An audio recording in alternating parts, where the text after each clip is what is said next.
공교롭다는 말은 이럴 때 쓰입니다. 최근 일어난 일을 시간 순서대로 살펴보겠습니다.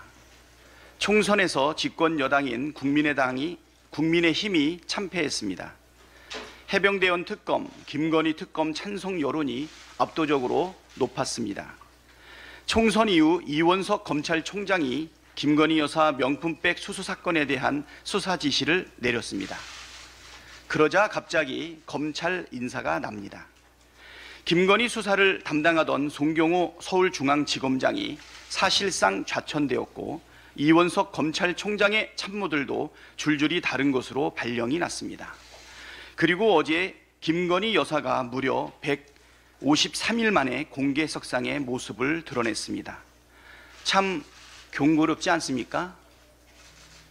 검찰총장의 동의 없이 진행된 검찰 인사가 김건희 여사 수사를 막기 위한 것이었다는 방증 아닙니까?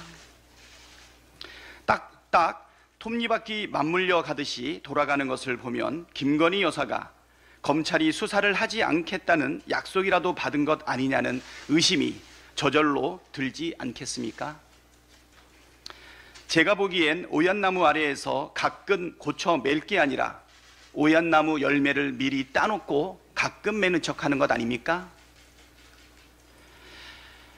김건희 여사 수사는 윤석열 정부의 불공정과 검찰의 편파 수사를 보여주는 대표 사례입니다. 야당 대표와 야당 인사들에 대해서는 수백 회씩 제집 드나들듯 수시로 압수수색하는 검찰이 대통령의 배우자의 굵직한 의혹들, 주가 조작, 명품백, 고속도로 노선 변경 특혜 의혹에 대해선 사실상 수사를 방치해 왔습니다. 대선 이후 단 한 차례도 소환이나 압수수색이 없었습니다. 대통령은 거부권까지 행사하며 노골적으로 배우자에 대한 비리 혐의 수사를 거부했습니다. 그러니 특검을 해야 한다는 여론이 높아지는 것입니다. 불공정으로 쌓아올린 권력은 모래 위에 지은 성과 같습니다. 허물어지는 것은 시간 문제일 것입니다. 내일은 5.18 민주화운동 44주년입니다. 대한민국의 민주주의를 위해 희생하고 헌신하신 광주 시민들과 민주주의를 위해 싸워주신 모든 분들에게 존경의 마음을 담아 감사드립니다.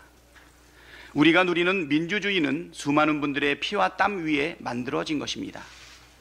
광주 시민들은 계엄군의 총탄 앞에서도 굴하지 않으셨고 민주화 과정에서 수많은 분들이 독재 권력과 맞서 싸우다 희생당하셨습니다. 그 모든 분들의 희생과 헌신 덕분에 오늘 우리가 민주주의를 누릴 수 있음을 기억합니다.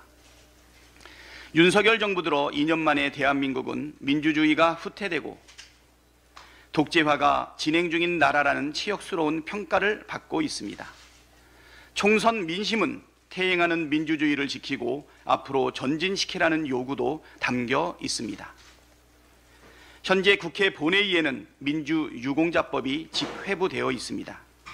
민주화에 기여하신 분들에 대한 최소한의 예우를 다하기 위한 법안입니다. 21대 국회 임기 내에 처리할 수 있도록 최선을 다하겠습니다.